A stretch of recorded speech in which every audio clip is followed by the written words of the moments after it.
उस खूंखार शेर और लोमड़ी को भगाकर पूरा परिवार खुश था। अजी, उस खूंखार शेर को देखकर तो मेरे पैरों के नीचे से जमीन खिसक गई थी। मैं तो थर थर कांपने लगी थी। अगर आप नहीं आते तो पता नहीं वो शेर और लोमड़ी मेरे साथ क्या करता। अरे चमेली, हम आते कैसे नहीं। आखिर हम दोनों ने मिलकर साथ जीने मरने की कस्में जो खाई हैं, उनको भी तो निभाना है। मम्मी पापा, आज मेरा बाहर घूमने को मन कर रहा है। मैं थोड़ा घूम कर आता हूँ। हाँ मेरे लाल, खूब शौक से जाओ तुम। और लक्की घूमने के लिए बाहर निकल जाता है। रास्ते में उसको हाथी मिलता है तो वो उससे गप्पे लड़ाने लग जाता है। अरे गजोधर भाई, कैसे हो? और बताओ क्या चल रहा है? आजकल दिखाई नहीं देते। और मियाँ, आजकल बहुत ज्यादा दुबले पतले दिखाई दे रहे हो, क्या कारण है? अरे लक्की, दुबला पतला होता तो मैं तुमको मोटा ताजा दिखाई देता। अरे लक्की, मैं इतना हष्ट पुष्ट और तंदुरुस्त हूँ, तुमको दुबला पतला दिखाई दे रहा हूँ। चलो खैर, कोई बात नहीं। तुम बताओ क्या चल रहा है तुम्हारा? अरे यार, कोई ऐसा जंगल नहीं है आसपास जहाँ पर एक शांति प्रिय राजा हो और उस जंगल में कोई किसी का शिकार न करता हो, सब शाकाहारी हो और राजा सबकी मदद करने वाला हो। क्या ऐसा कोई जंगल हमारे आसपास में है क्या? अरे है ना हमारे आसपास ऐसा जंगल। और तुमको पता नहीं है, वहां का राजा शेर खान है, जो बहुत ही न्यायप्रिय और शांतिपूर्ण राजा है। उसके जंगल में ना तो कोई मांसाहारी जानवर शाकाहारी जानवर का शिकार कर सकता है और ना उसे परेशान कर सकता है। तो भाई, वो मांसाहारी जानवर खाते क्या हैं? शेर खान उनको शिकार नहीं करने देता, फिर वो जीवित कैसे रहते हैं? अरे भाई, प्रैक्टिस भी कोई चीज होती है। जब मांसाहारी जानवरों के बच्चे छोटे होते हैं, तभी से उन जानवरों को शाकाहारी भोजन खिलाना शुरू कर देते हैं। वहां के मांसाहारी जानवर फल, घास, सब्जी ऐसी चीज ही खाते हैं। और बहुत ही अच्छा और खूबसूरत जंगल है। वहां पर सभी जानवर सुखी रहते हैं। अरे वाह गजोधर, ऐसे जंगल में तो घूमकर आना चाहिए। हाँ लक्की, जाओ, खूब शौक से जाओ और तुम्हारा दिल करे उतने दिनों तक जंगल में रहो। वहाँ का राजा किसी से कुछ नहीं कहता, लेकिन राजा के बने कानून का उल्लंघन मत करना, वरना माफी नहीं मिलती वहाँ पर। ठीक है, तो कभी मौका मिलेगा तो हम जरूर घूम कर आएंगे। अच्छा, तो अब चलता हूँ मैं, मुझको घर पर भी जाना है। मैं थोड़ी देर के ही लिए आया था बाहर घूमने के लिए। हाँ लक्की, मिलते रहा करो। ईद के चांद की तरह दिखाई देते हो कभी कभी। हाँ जरूर गजोदर भाई, हम फिर मिलेंगे। अच्छा, मैं अब चलता हूँ, देर हो रही है। और लक्की शाम को अपने घर पहुंचा और फिर सुबह हो गई। जग्गू बंदर घूम घूम कर सबको बता रहा था, सब अपने घरों में ही रहना, हमारे जंगल पर खतरा आ गया है, कोई घर से बाहर मत निकलना। अरे जग्गू बंदर, क्या हो गया है? इतनी सुबह सुबह काहे शोर मचा रहे हो? अरे भाई, शोर मचाने लायक बात है तो शोर मचा रहा हूँ। पता नहीं कब मौत आ जाए, फिर मैं शोर मचाने लायक भी नहीं बचूंगा। इससे अच्छा है जीते जी जानवरों को जागरूक तो कर दूं। अरे जग्गू बंदर यार, घुमा फिराकर बात मत करो, साफ बताओ क्या हो गया है? अरे गजोधर, हमारे जंगल में एक खूंखार शेर आ गया है जो सबको अपना भोजन बना रहा है। तुम्हारे लिए अच्छा होगा तुम अपने इस मोटे पेट को कुछ दिनों के लिए भूखा ही रखना। कहीं खाने की तलाश में बाहर निकले तो शेर तुमको ही खा जाएगा। और शेर का नाम सुनते ही गजोधर की हवा निकल गई। ठीक है गजोधर भाई, अपना ख्याल रखना। मैं और आगे जाकर और जानवरों को भी सचेत कर दूं। हमारे जंगल में खूंखार शेर आ गया है, सब अपने घरों पर ही रहे, तभी जान बचा पाओगे।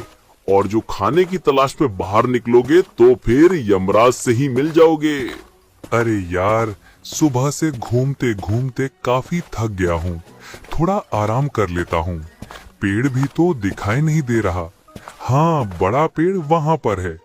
अरे जंगल में इतना खतरनाक माहौल बना हुआ है, और ये कौन है जो फटकार कर सो रहा है? अरे भाई जाग जाओ, कौन हो तुम? जागो, जल्दी जागो। हाँ भाई, बताओ क्या हो गया है? मेरे नींद खराब क्यों कर दी तुमने? वो तो मैं था भाई, इसीलिए तुमको जगा लिया। अगर मेरी जगह वो खूंखार शेर आ जाता ना, तुमको सोते सोते ही सुला देता, फिर उसके पेट में जाकर ही तुम्हारी आंख खुलती। समझे? शेर क्यों आएगा यहाँ पर? वो तो उस पहाड़ी वाले इलाके में रहता है ना। क्यों बे लक्की, शेर पर क्या तुमने जुर्माना लगा रखा है जो वो उस पहाड़ी वाले इलाके में ही रहेगा? वो आजाद है, वो कहीं पर भी आ सकता है। वैसे भी वहां से अब जानवर खत्म हो गए हैं, इसीलिए वो शिकार की तलाश में इधर आ गया है। और जब तक यहाँ के जानवरों को नहीं मार देता तब तक वो इसी जंगल में रहेगा। अगर अपनी जान की सलामती चाहता है तो घर से बाहर मत जाना, समझा? अरे जग्गू भाई, तुमने ये खबर मुझको देकर बहुत अच्छा किया। मेरे पिताजी जंगल से घास लेने के लिए जाने वाले हैं। मैं उनको जाकर सचेत करता हूँ। तुम्हारा बहुत धन्यवाद। और लक्की दौड़कर अपने घर आया। अरे लक्की, क्या हुआ? तू इतना घबराया हुआ क्यों है और तेरी सांसें तेज क्यों चल रही है? पिताजी, वो हमारे जंगल में एक खूंखार शेर आ गया है और वो सभी शाकाहारी जानवरों को अपना भोजन बनाने के लिए इस जंगल में आया है। और ये वही शेर है जिसने पहाड़ी पर हमारी माँ को अपना शिकार बनाया था। लक्की, ये तुम क्या कह रहे हो? अगर वो इस जंगल में आ गया है तो वो सभी जानवरों को अपना शिकार बनाकर तभी इस जंगल से जाएगा, और जब तक उसको शिकार मिलता रहेगा वो इसी जंगल में रहेगा। रंगीला जी, अब हम क्या करेंगे? अरे तुम चिंता क्यों करती हो चमेली? मैं हूं ना, वो शेर ही तो है ना। कौन सा वो भूत है जो जंगल में चारों तरफ रहेगा? अगर वो दूसरे छोर पर होगा तो मैं दूसरे छोर ही घास ले आया करूंगा। नहीं पिताजी, आप जंगल में घास लेने के लिए नहीं जाओगे। जंगल में अभी बहुत खतरा है। हाँ जी, लक्की बिल्कुल ठीक कहता है। आप घर पर ही रहना, हम भूखे रह लेंगे। और शेर जंगल में इधर उधर घूम रहा होता है। अरे यार शेर सिंह, इतनी देर हो गई है लेकिन अभी तक कोई भी जानवर दिखाई नहीं दिया। पता नहीं कहाँ मर गए सबके सब। शेर सिंह थोड़ी दूर और चला, तभी उसके कानों में एक आवाज सुनाई पड़ी। कोई भी घर से बाहर मत निकलना, एक खूंखार शेर हमारे जंगल में आ गया है जो जंगल के मासूम जानवरों को शिकार बना रहा है। ये कौन है और इसको मेरे जंगल में आने की खबर कैसे लग गई? देखता हूँ चल के। और शेर ने जैसे ही झाड़ियों में देखा तो उसको जग्गू बंदर दिखाई पड़ा। अरे ये चुगलखोर कौन है जो जंगल के जानवरों को मेरे आने की सूचना दे रहा है? बाकी जानवरों से पहले इसको ही शिकार बनना पड़ेगा। इतना कहकर शेर जोरदार दहाड़ लगाता है और जग्गू बंदर पर बिजली की तरह झपट पड़ता है। कुछ ही पलों में शेर ने जग्गू बंदर को खा गया। अरे चमेली, पूरे 3 दिन हो गए हैं और तुम लोगों ने घास का एक तिनका भी नहीं खाया है। अगर उस शेर के डर से हम क्या घर में ही घुट घुट कर मर जाएं? मैं तुम्हारे लिए खाना लेकर आता हूँ। इस तरह से मैं तुम लोग को मरते नहीं देख सकता।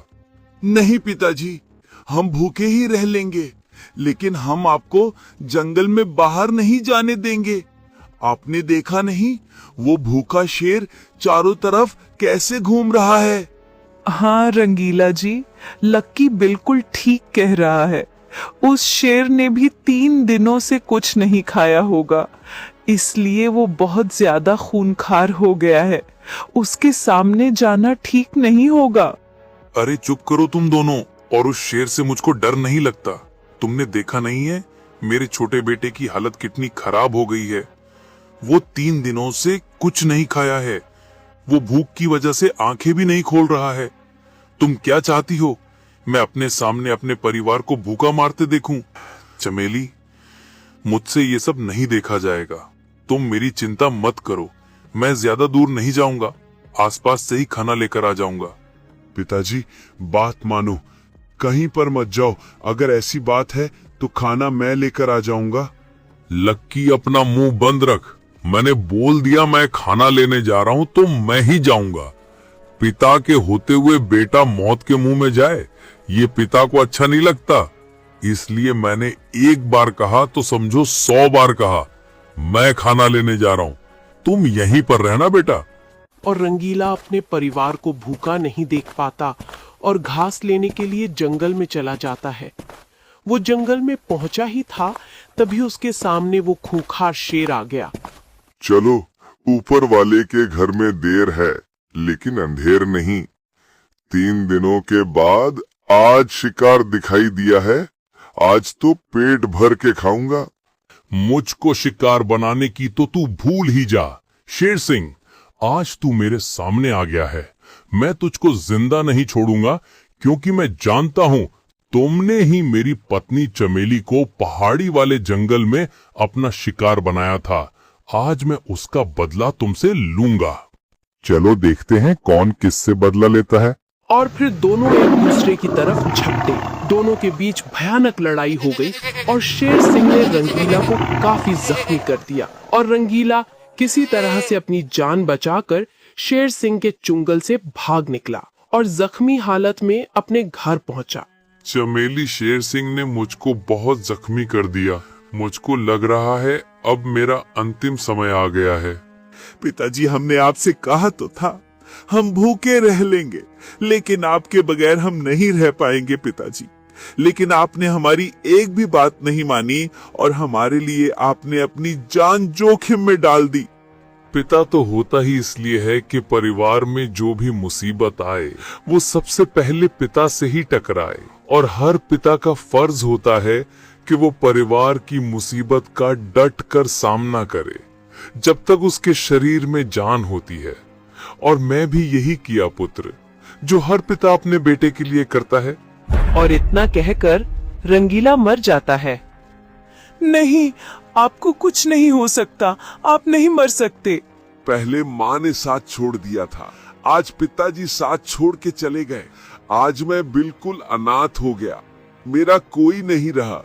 जानवरों से इस भरे इस जंगल में मैं बिल्कुल अकेला रह गया। ऐसा मत बोल मेरे बच्चे, अभी तेरी माँ जिंदा है। मेरे होते हुए तू अपने आप को अनाथ मत कह मेरे पुत्र। माँ, पिताजी का गम मुझसे सहा नहीं जा रहा। मैं क्या करूं माँ, मैं क्या करूं? अपने आप को संभाल मेरे बेटे, अपने छोटे भाई और अपनी माँ की तरफ देख। अगर तू इस तरह से रोएगा तो हमारा क्या होगा? और इस तरह से रंगीला की मौत से उसका पूरा परिवार शोक में डूब जाता है। अगर आप देखना चाहते हैं भूखे शेर का खौफ जैसी कहानी का 3rd पार्ट, तो सब्सक्राइब करें। और अगर आपको ये स्टोरी पसंद आई हो तो वीडियो को लाइक करें और एक प्यारा सा कमेंट जरूर करें।